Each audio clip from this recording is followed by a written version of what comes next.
Paz do Senhor, meus irmãos, seja bem-vindo ao meu canal. Eu sou o presbítero Renato Pletz.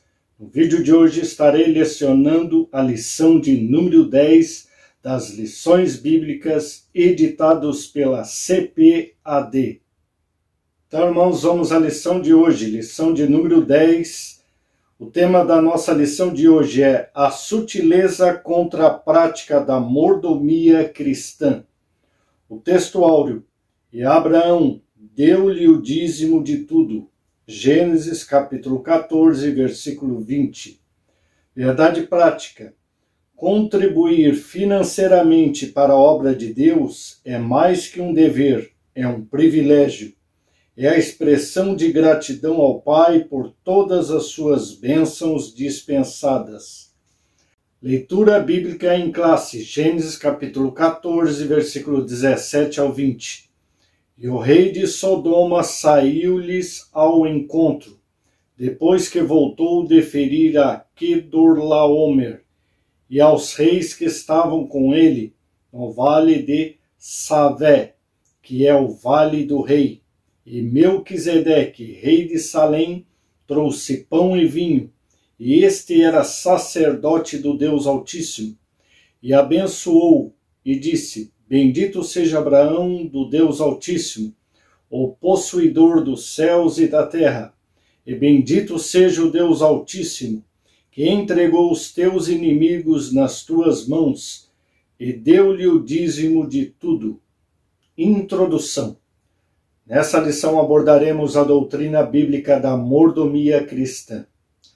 Há muitos equívocos, incompreensões, distorções em torno dessa doutrina.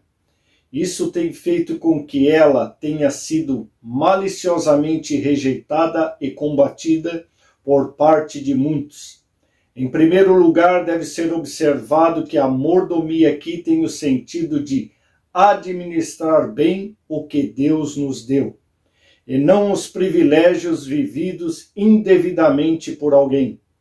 Visando corrigir alguns ensinos equivocados em torno desse assunto que sutilmente se infiltraram no meio evangélico, faremos uma exposição daquilo que as Escrituras ensinam sobre a mordomia cristã. Por outro lado, veremos também como muitos maldosamente transformaram esse ensino numa prática de barganha. Entretanto, também mencionaremos que os que se posicionam contra a prática do dízimo usam esses estereótipos como justificativa para a sua infidelidade. Finalmente, mostraremos que a prática do dízimo e das ofertas, longe de ser um fardo, é expressão de gratidão por parte do cristão, que se sente agraciado por Deus. Tópico 1. Conhecendo o Evangelho da Barganha. Subtópico 1. Dízimos e ofertas como moeda de troca. Infelizmente, o ensino bíblico da mordomia cristã tem sido desvirtuado e distorcido. O que é uma doutrina genuinamente bíblica tem se transformado numa prática de barganha. Vejamos a palavra de Deus em 2 Pedro, capítulo 2, versículo 3. Movidos por avareza, eles explorarão vocês com palavras fictícias, mas para eles a condenação decretada há muito tempo não tarda, e a destruição deles não caiu no esquecimento. Técnicas de arrecadação de fundos são usadas para explorar os incautos e mais pobres. Vale de tudo, e o que é pior, tudo em nome de Deus e da fé. Através das mídias, as pessoas são abordadas a toda hora com mais pedidos e apelos por dinheiro. A promessa sempre é a mesma: de tudo que você tem para receber em troca, muito mais daquilo que você ofertou. Nesse jogo de troca, vale até mesmo colocar Deus contra a parede. Alegam que, se Deus não der o que alguém negociou com ele, então deixa de ser Deus. É a velha técnica da famigerada teologia da prosperidade. Subtópico 2. Dízimos e ofertas como práticas legalistas. Outro efeito colateral do Evangelho da Barganha está no fato de que ele é legalista. Isso quer dizer que torna a prática do dízimo e das ofertas algo meritório. Essas práticas tornam-se fatores fundamentais para a salvação. Quando elas são consideradas meritórias, a salvação deixa de ser pela graça para se tornar pelas obras. Evidentemente que essa é uma distorção da verdadeira mordomia cristã. Somos aceitos diante de Deus por causa do sangue que Jesus verteu na cruz do Calvário. Em outras palavras, a salvação não é pelas obras, mas pela graça. Então, irmãos, vamos à palavra de Deus, 2 Coríntios capítulo 8, versículo 1 ao 4. Também, irmãos, queremos que estejam informados a respeito da graça de Deus, que foi concedida às igrejas da Macedônia, porque, no meio de muita prova de tribulação, manifestaram abundância de alegria, e a profunda pobreza deles transbordou em grande riqueza de generosidade. Porque posso testemunhar que, na medida de suas posses, e mesmo acima delas, eles contribuíram de forma voluntária, pedindo-nos com insistência a graça de participarem dessa assistência aos santos. Paulo, nesse versículo, nos chama a atenção sobre a generosidade das igrejas da Macedônia. Paulo chama a coleta de um ato de graça, pois contribuir para suprir as necessidades de outro somente é possível pela imerecida dádiva concedida por Deus. A graça de Deus foi manifestada no fato de que os macedônios contribuíram, muito embora fossem pobres. Eles não apenas ofereceram dinheiro, mas também qualquer ajuda pessoal que pudessem dar a Paulo. Na doutrina católica, indulgência é a remissão, total ou parcial, da pena temporal devida, para a justiça de Deus, pelos pecados que foram perdoados, ou seja, do mal causado como consequência do pecado já perdoado através da confissão sacramental. A remissão é concedida pela Igreja Católica no exercício do poder das chaves, por meio da aplicação dos superabundantes méritos de Cristo e dos santos, por algum motivo justo e razoável. Embora no sacramento da penitência a culpa do pecado é removida, e com ele o castigo eterno devido aos pecados mortais. Ainda permanece a pena temporal exigida pela justiça divina, e essa exigência deve ser cumprida na vida presente ou na depois da morte, isto é, no purgatório. Uma indulgência oferece ao pecador penitente meios para cumprir essa dívida durante sua vida na terra, reparando o mal que teria sido cometido pelo pecado. Apesar das restrições, o final da Idade Média viu o crescimento considerável de abusos, tais como a livre venda de indulgências por profissionais perdoadores. A pregação destes, em alguns casos, era falsa, atribuindo à indulgência características muito além da doutrina oficial. Alguns afirmaram que, assim que uma moeda tilinta no cofre, uma alma sai do purgatório. Em 1517, o Papa Leão X ofereceu indulgências para aqueles que dessem esmola para reconstruir a Basílica de São Pedro em Roma. O agressivo marketing de Johann Tetzel em promover essa causa e diversas divergências teológicas descritas posteriormente no Manifesto dos Cinco Solas provocaram Martinho Lutero a escrever as 95 teses. Tetzel seria inclusive punido por Leão X por seus sermões, que iam muito além de ensinamentos reais sobre as indulgências. Não podemos aceitar de forma alguma que ofertas e dízimos sejam ferramenta de barganha para receber o favor de Deus.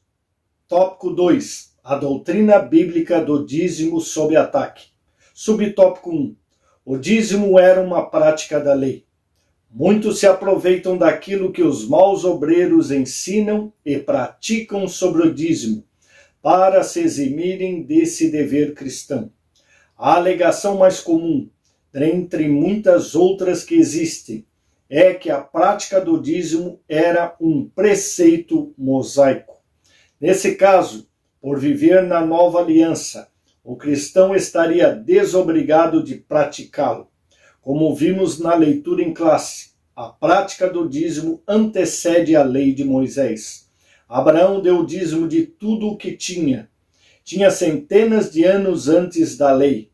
Portanto, a desculpa de que não se devolve o dízimo porque essa é uma prática limitada à lei de Moisés não se sustenta. Na verdade, há uma justificativa muito mais plausível para quem se exime ou se nega devolver o seu dízimo, o amor ao dinheiro.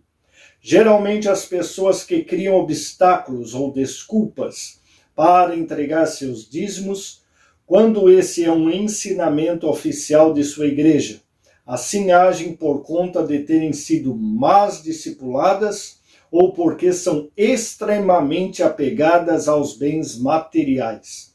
Em outras palavras, são pessoas presas pela avareza. Vamos à palavra de Deus, 1 Timóteo capítulo 6, versículo 10. Porque o amor ao dinheiro é a raiz de todos os males, e alguns nessa cobiça se desviaram da fé, e atormentaram a si mesmos com muitas dores. O desejo de ser rico leva a pessoa a cair em tentação. Isso, por sua vez, leva o amor ao dinheiro. A relação das falsas doutrinas da prosperidade e o desejo de ser rico tem sido um problema para a igreja desde o início. Isso tem levado alguns a negar a fé, que eles se revelassem ser, na verdade, descrentes. Olha o que diz a palavra de Deus em Hebreus capítulo 13, versículo 5. Que a vida de vocês seja isenta de avareza. Contente-se com as coisas que vocês têm. Porque Deus disse, de maneira alguma deixarei você, nunca jamais o abandonarei. Mas o que é a avareza? Avareza ou sovinice é a dificuldade e o medo de perder algo que possui, como bens materiais e recursos. Uma pessoa avarenta é popularmente chamada de pão duro, mão de vaca, unha de fome ou muquirana. É um dos 7 pecados capitais conforme o catolicismo, representando o medo de perder algo que possui. Por isso vemos que o avarento tem muita dificuldade em ser dizimista e ofertante para a obra de Deus. Subtópico 2. O dízimo como contribuição imposta. Há também aqueles que dizem que não devolvem seus dízimos hoje porque consideram essa uma prática imposta e não uma contribuição voluntária. De acordo com aqueles que assim pensam, não haveria nada no Novo Testamento que respaldaria a entrega do dízimo. Dessa forma, entende que um fiel deve ofertar quando quer, onde quiser e com o valor que achar mais conveniente. Essa parece ser uma tese bastante piedosa. Contudo, não resiste nem mesmo a um único princípio revelado nas Escrituras sobre o lugar das ofertas no culto cristão. Quando Paulo lembrou à igreja de Corinto que era dever dessa cuidar do sustento dos obreiros. Ele recorreu ao princípio do dízimo levítico. Vocês não sabem que os que prestam serviços sagrados se alimentam do próprio templo e que os que servem ao altar participam do que é oferecido sobre o altar. 1 Coríntios capítulo 9, versículo 13. Evidentemente, o apóstolo Paulo estava falando do sacerdócio levítico. Se esse não era um princípio válido na nova aliança, então por que ele o usou?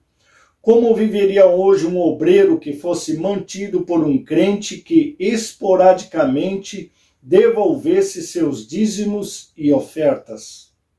Vejamos essa passagem da Bíblia, Lucas capítulo 21, versículo 1 ao 4. Jesus estava observando e viu os ricos, e lançavam seu dinheiro na caixa de ofertas. Viu também certa viúva pobre, lançar ali 2 pequenas moedas. Então Jesus disse: em verdade lhes digo, que esta viúva pobre deu mais do que todos, porque todos esses deram como oferta daquilo que lhes sobrava. Esta, porém, da sua pobreza deu tudo o que possuía, todo o seu sustento. Se a contribuição de dízimos e ofertas eram somente para o Antigo Testamento, por que Jesus não censurou esta viúva?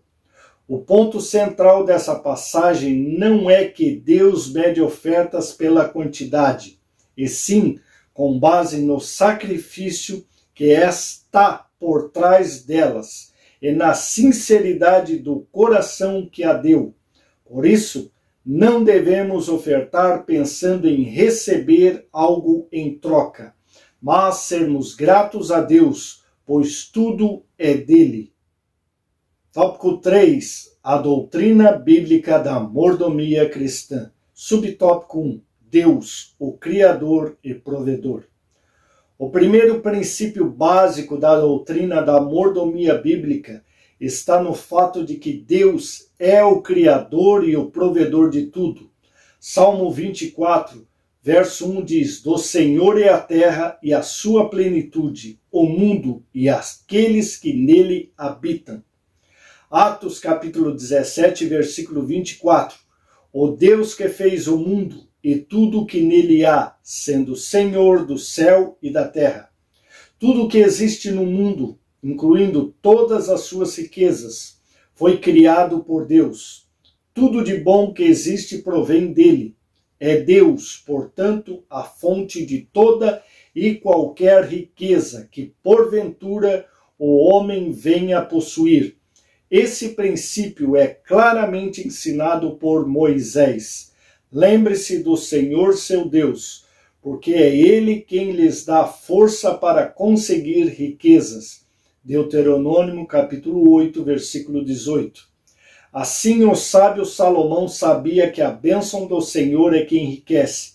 Provérbios capítulo 10, versículo 22.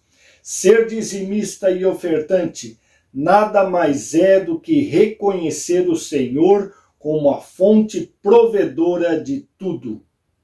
Vamos à palavra de Deus que se encontra em Lucas capítulo 12, versículo 13 ao 31. Neste ponto, um homem que estava no meio da multidão disse a Jesus: Mestre, diga a meu irmão que reparta comigo a herança. Mas Jesus lhe respondeu: Homem, quem me nomeou juiz ou repartidor entre vocês? Então lhes recomendou: tenham cuidado e não se deixem dominar por qualquer tipo de avareza, porque a vida de uma pessoa não consiste na abundância dos bens que ela tem. E Jesus lhes contou ainda uma parábola, dizendo: o campo de um homem rico produziu com abundância. Então ele começou a pensar: que farei? Pois não tenho onde armazenar a minha colheita. Até que disse: já sei, destruirei os meus celeiros, construirei outros maiores, e aí armazenarei todo o meu produto e todos os meus bens.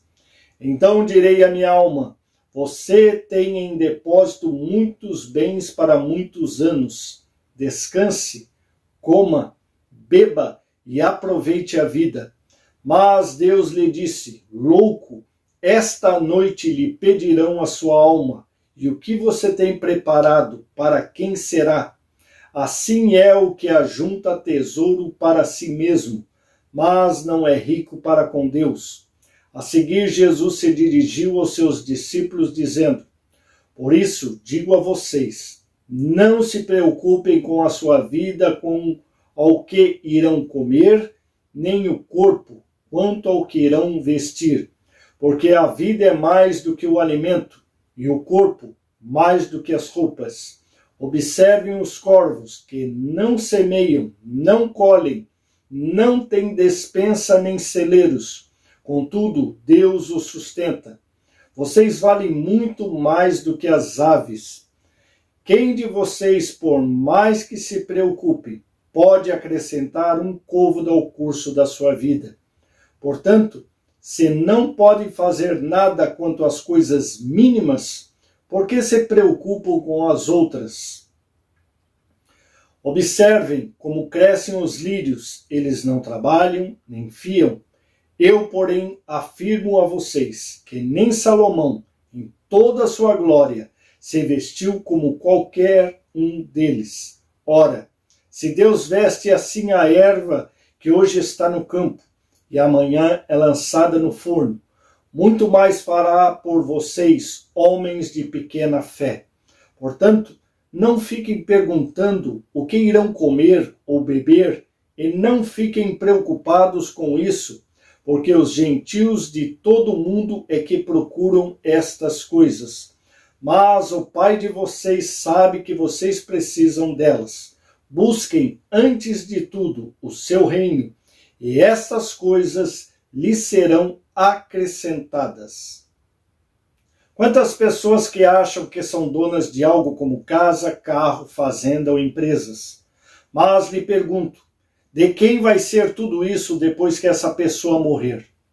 Ele vai levar algo para a eternidade? Por isso Jesus chama esse homem de louco, pois todas as coisas são de Deus. Ele nos concede saúde para conseguir bens, mas esses bens são dados para realizarmos boas obras em seu nome, ajudando nossos irmãos, semelhantes em sua obra. Não é para guardarmos em celeiros, cofres e bancos, como o homem da parábola. A qualquer momento partiremos para a eternidade, e como mordomos do Senhor Jesus teremos que dar conta dos bens que ele nos concedeu, para que o seu nome fosse glorificado e seu reino expandido. Você tem contribuído para a obra de Deus? Ou como o homem da parábola tem deixado a avareza lhe dominar e fechado sua mão?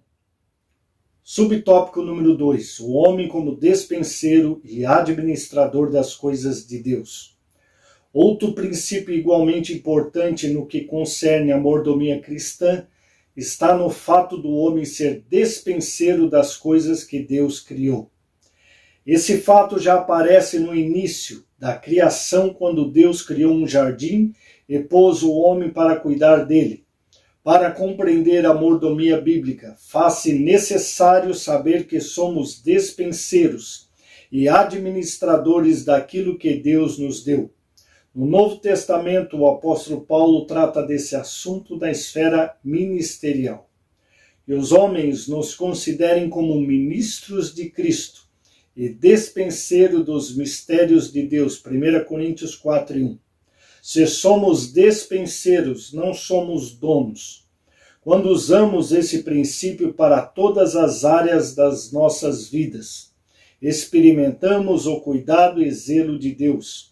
Escrevendo aos Coríntios, o apóstolo Paulo advertiu que os injustos não herdarão o reino de Deus.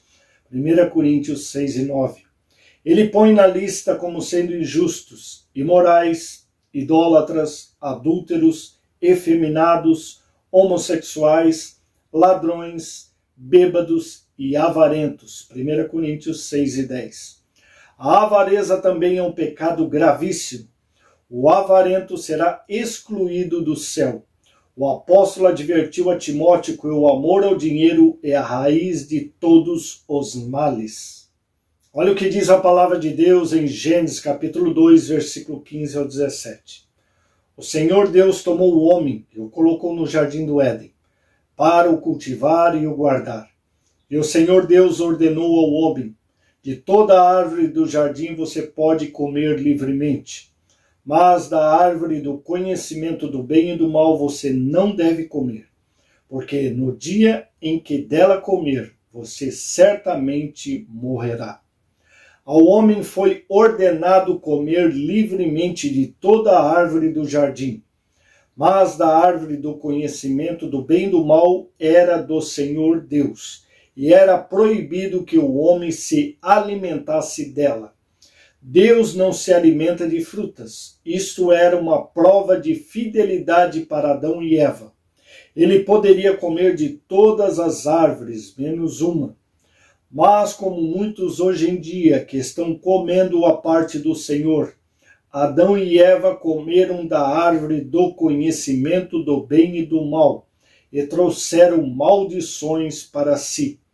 Não traga maldição para si. Não use o dízimo e as ofertas, pois elas são santas do Senhor. Seja fiel ao Senhor. Então, irmãos, vamos à conclusão. Vimos nessa lição a doutrina da mordomia no contexto bíblico, tanto do Antigo quanto do Novo Testamento.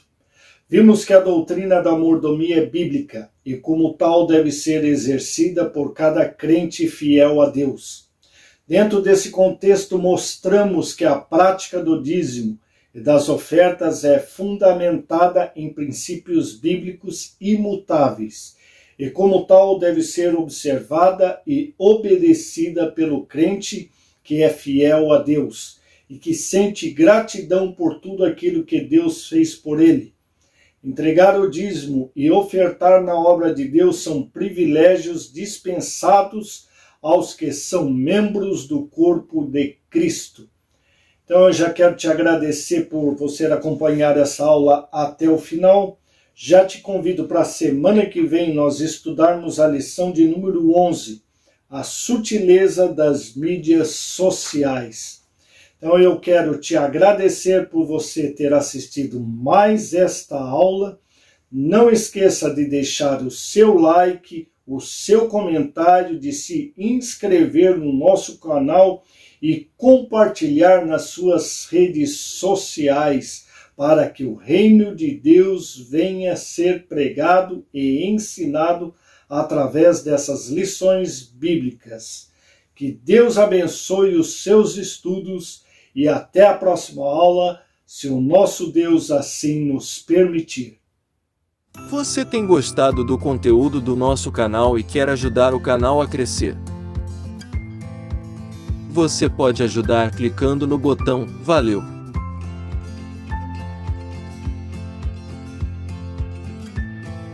Você pode agradecer o canal com R$2, R$5, R$10 ou R$50. Seja um apoiador do canal. Agradecemos por seu apoio.